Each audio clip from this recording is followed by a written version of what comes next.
Hello guys, good morning. बहुत सारे लोग ऐसे होते हैं जो रीज़निंग के समय जब भी कोई क्वेश्चन देखते हैं, रीज़निंग करते वक्त रीज़निंग का कोई भी क्वेश्चन देखते हैं तो उसमें जब दिशाएं आती हैं तो कंफ्यूज हो जाते हैं। तो ये एक क्वेश्चन है, चलिए इसे सॉल्व करते हैं। यदि ABCDEF G तथा H एक गोलाकार मेज के चारों ओर समान दूरी पर बैठे हैं, उनकी स्थिति दक्षिणावर्त दिशा में है। यदि A उत्तर दिशा में बैठा है तो E की स्थिति क्या होगी। अब आपको बताना है E की स्थिति क्या होगी। सॉल्यूशन भी आपके सामने है, आप देखिए। उत्तर ऊपर है, दक्षिण नीचे है, पश्चिम और पूरब, ये दिशाएं आपको कंफर्म होनी चाहिए। कुछ लोगों को कन्फ्यूज़न होती है दिशाओं में, शुरुआती तौर पे ये होता है, इसलिए इसको अच्छे से समझना ज़रूरी है कि उत्तर, दक्षिण, पूरब, पश्चिम की दिशाएं कैसी होती हैं और दक्षिणावर्त जैसे कि क्वेश्चन में बोला है ये कैसे बनेगा।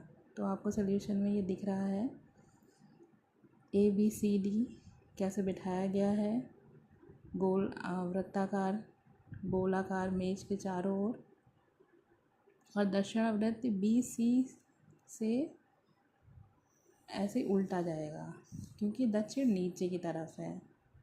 ठीक है, ये दक्षिण है, ना इधर ना इधर ना इधर, इधर ये आकार होता है। ऐसी ही दिशाएं का चित्र बनता है और गोलाकार जब भी बोला जाए तो ऐसे गोलाकार बनता है।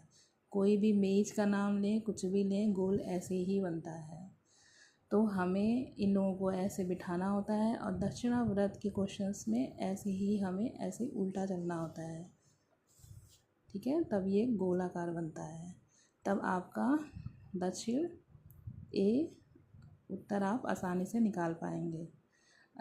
नहीं तो फिर आपको ये क्वेश्चन सॉल्व करने में काफ़ी प्रॉब्लम्स आती हैं दिशाओं में, ख़ासकर क्योंकि टाइमिंग नहीं होती है। टाइम इतना ज़्यादा नहीं होता है एग्ज़ाम में कि आप अगर ये इसमें कंफ्यूज हो जाएं या इसमें कंफ्यूज हो जाएं तो आपको बहुत टाइम लगेगा।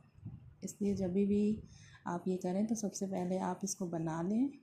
उसके बाद आप जब गोल गोल बिठाने की कोशिश करेंगे, कितने भी लोग हों, चाहे 5 हों, 6 हों, 7 हों, 10 हों, 12 हों, आपको ऐसे ही बिठाना है। और अगर कोई भी दिशा बोला जाए, चाहे पूरब, पश्चिम, उत्तर, दक्षिण, तो आप इससे अंदाज़ा लगा सकते हैं कि ये लोग किस दिशा में कैसे बैठ रहे हैं और आपका उत्तर कैसे आएगा। आप अतः में आरेख से स्पष्ट है कि ई दक्षिण दिशा में बैठा है, तो आप ये दक्षिण दिशा आराम से बता सकते हैं। और ऐसे सॉल्व करेंगे तो कम टाइमिंग में आपके क्वेश्चंस सॉल्व हो जाएंगे और आंसर भी जल्दी निकाल पाएंगे। बहुत बहुत शुक्रिया, धन्यवाद देखने के लिए।